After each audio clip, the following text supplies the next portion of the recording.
हम आहा भी करते हैं तो हो जाते हैं बदनाम। हम आहा भी करते हैं तो हो जाते हैं बदनाम। वो कत्ल भी करते हैं तो चर्चा नहीं होता। साथियों, अब से 3-4 दिन पहले मुफ्ती सलमान अजहरी साहब का एक बयान आया था।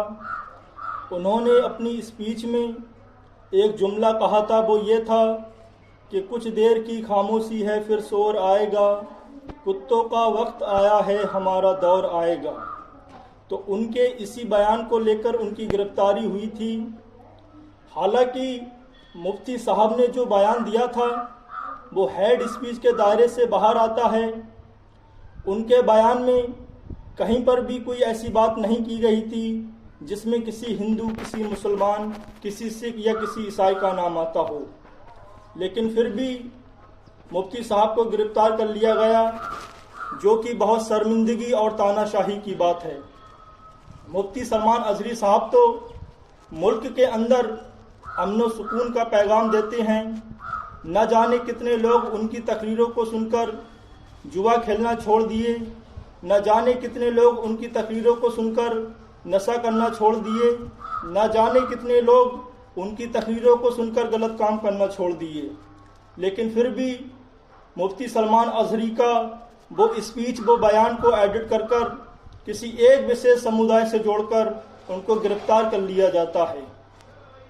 दूसरी तरफ दिल्ली के चौराहों पे खड़े होकर ये कहा जाता है गोली मारो सालों को, उनके ऊपर कोई कार्रवाई नहीं होती है। भरी संसद के अंदर मुसलमानों को टारगेट किया जाता है, मुसलमानों को गालियां दी जाती हैं, ऐसे लोगों पर कोई कार्रवाई नहीं होती है। लोगों से कहा जाता है कि अपने घरों में चाकू और तलवारें रखो, ऐसे बयान देने वाले लोगों पर भी कोई कार्रवाई नहीं होती है। तो ये वन नेशन और टू थ्योरी क्यों?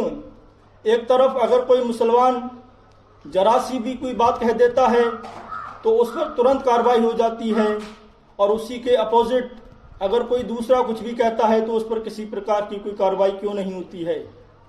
तो ये वन नेशन और टू थ्योरी का काम क्यों चल रहा है? हमारे मुल्क के अंदर जब एक संविधान है, एक कॉन्स्टिट्यूशन है, तो सभी के लिए कानून भी एक ही होना चाहिए। सभी को इक्वालिटी का दर्जा मिलना चाहिए, सभी को एक समान सम्मान मिलना चाहिए।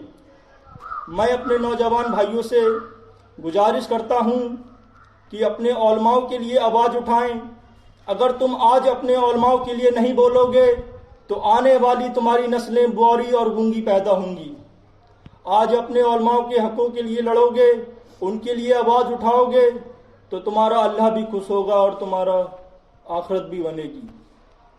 साथियों, हालांकि मुफ्ती सलमान अजहरी साहब को जूनागढ़ अदालत से रिहाई मिल चुकी है, लेकिन कच्छ में एक दर्ज मुकदमा हो गया था उन पे, और उसी के सिलसिले में आज कच्छ अदालत में उनकी सुनवाई होगी। और इंशाअल्लाह ताला हमें संविधान में पूरा भरोसा है कि मुफ्ती सलमान अजहरी साहब के साथ में इंसाफ होगा और वो जल्द रिहा होकर हमारे और आपके बीच में आएंगे। आप सभी भाइयों से दुआ की दरख्वास्त है, मुफ्ती साहब के हक में दुआ कीजिए। शुक्रिया।